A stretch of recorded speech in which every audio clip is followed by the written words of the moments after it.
going on, guys? Welcome back to the channel, and today I will be reviewing Breaking Bad Season 2. So if you watched my review for the first season of Breaking Bad, you know that I adored that season. I thought it was perfect. Some of the best, if not the best television that I have ever watched. Shows rarely reach the quality that Breaking Bad Season 1 did. And as I said in that video, before I started watching Breaking Bad, I was aware of the hype. I knew that so many people were considering it one of, if not the best television show of all time. And remember I told you guys that I was a little skeptical about that, but after watching Season 1, I was like, yeah, depending on how the rest of it plays out, this could definitely be the best television show of all time. But apparently Season 2 is actually a fairly divisive one. Even though you look at Rotten Tomatoes and Season 2 sits in the high 90s, and you look at IMDb, it's well rated on there. When I was actually looking around and going to like internet comments and seeing what people were actually saying about Season 2, not a lot of people think Season 2 is bad, but apparently a lot of people just think it's kind of meh. And then, you know, obviously there's a lot of people who love it just as much as the first season, the rest of the show. So where do I sit on Season 2? I did just finish Season 2 today, and I am here to review it. What did I think of Season 2? I loved it. I don't know exactly how else to say it. In every video, if I love a movie or show, I either say I loved it, or I adored it, or this was great, or whatever. I don't know exactly how to say it, so I'm just gonna say it like that. I loved Season 2 of Breaking Bad. Don't ask me if it's better than the first season. I feel like this is one of those shows where, like, if you were to ask me to rank the seasons, I wouldn't be able to do it. Okay, so I'm going to tell you what Season 2 is about without spoiling the first season, because I want my Breaking Bad series of videos to be able to be watched by people who haven't seen a single episode of Breaking Bad. So I'm going to try my best to tell you what Season 2 is about without spoiling the end of the first season. So essentially, after some very disturbing events at the end of Season 1, Walt and Jesse are much closer now when it comes to their partnership, and they are also much, much deeper into the drug trade. The stakes and the threat of death are 100 times bigger in Season 2, and we have ourselves once again, another non-stop thrill ride. People often forget that conversations can be just as thrilling as a very well-directed action sequence. And that's what Breaking Bad truly excels at. There are action sequences throughout the show, but a lot of it is really, really tense conversations and encounters. And Season 2 particularly excelled at that. First off, and I'm probably going to do this in every single video that I do on Breaking Bad, but Bryan Cranston and Aaron Paul, I know you're like, we get it, they're really good, but don't have that, like, seriously, they are, like,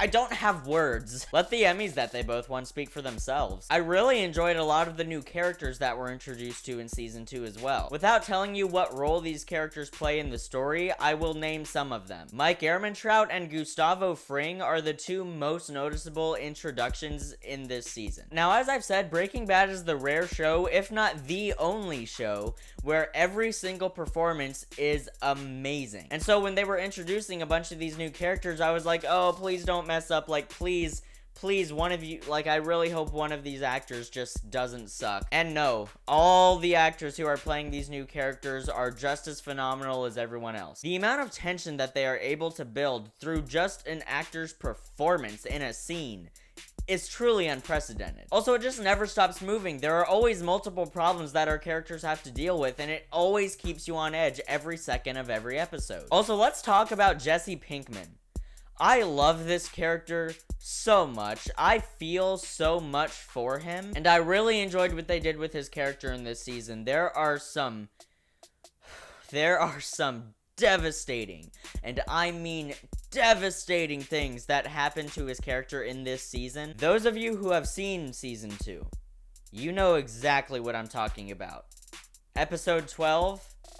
Yeah, I'm gonna be forever scarred by that. Now, don't get me wrong, Aaron Paul was phenomenal in the first season of Breaking Bad, but Season 2, this is the first time he's had to show and really let out those extremely deep and, like, heartbreaking and tragic emotions that a lot of actors, like, that's a place they just they don't necessarily fantasize about going to that place mentally. I'll just put it that way. But he did, and it made for some very good television. You can also tell that after how successful the first season of Breaking Bad was, that they were given a much bigger budget for season 2. Season 2 is visually gorgeous, breathtaking. Don't get me wrong, season 1 had that too, but season 2 has a lot more of it. There is so much impressive and innovative camera work in season 2, such great cinematography, amazing use of time lapses and color, saturation and desaturation. Now season 2 of Breaking Bad is 13 episodes long, whereas the first season was only 7. And there is a danger there. There are many traps you could fall into. You could fall into the filler trap,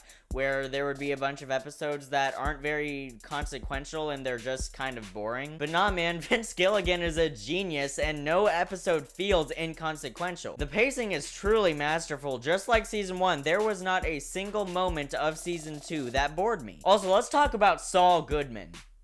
Oh my goodness, Saul Goodman. I love that character. Bob Odenkirk, dude, you are it. You are, like, your performance, dude, this character is so funny. He actually makes for some pretty good comic relief that doesn't feel out of place. Because Breaking Bad is a very dark and disturbing show, and the choice to bring in comic relief, that, like, there's a danger there. It could feel too out of place and feel like it's moving away too much from what Breaking Bad at its core is. But they did something really smart with that. They had his humor be directly related to the story, and he's very good, like, Saul is very good at pointing out the humor in a dark situation. Also, the writing, once again, superb. Every single line out of each character's mouth feels so natural. And as I've said before, the way the show just keeps on moving, and how I keep on saying that there's always a problem presented to the characters. What I mean by that is, for example, Walter White's brother-in-law, Hank, is a DEA agent. Literally an agent of the Drug Enforcement Administration, and Walt is over here cooking pounds upon pounds of crystal meth. Now, where a lot of crime shows or movies might let the main character who is, you know, committing the crime, they might let that character go on for a while without being caught, or at the very least, like, traced a little bit. But with Breaking Bad, there are close calls at every turn, which is a lot more realistic. This would not be as easy to get away with as a lot of other crime movies and shows would lead you to believe. Walt's a normal guy.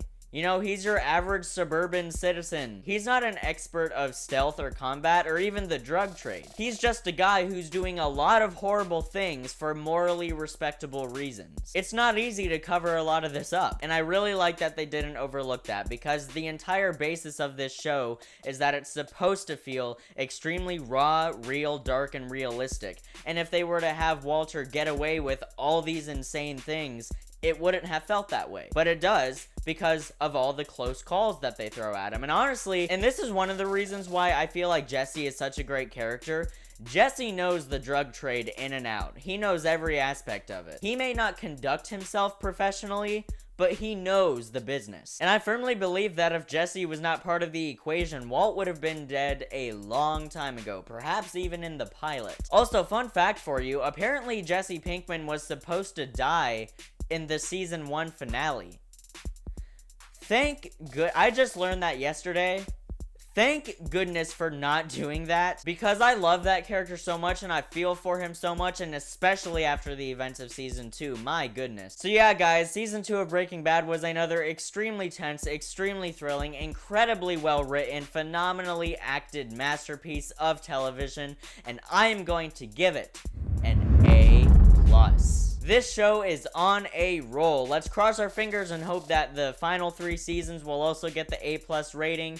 Thanks so much for watching, guys. It really does mean a lot. Also, I'd like to let you know, my goal for 2021 is to hit 200 subscribers before the end of the year. My goal for 2020 was to hit 100 subscribers before the end of the year, and I hit 100 subscribers on the very last day of 2020. Let's try to do the exact same thing again with 2021. Right now, last time I checked, I'm currently sitting at 105. Get me to 200, you guys. We can do it before the end of 2021. Thanks so much for watching, guys. It really does mean a lot. Look forward to my review of Breaking Bad Season 3. I'll see you in the next video, and until then, keep writing, keep shooting, and keep editing.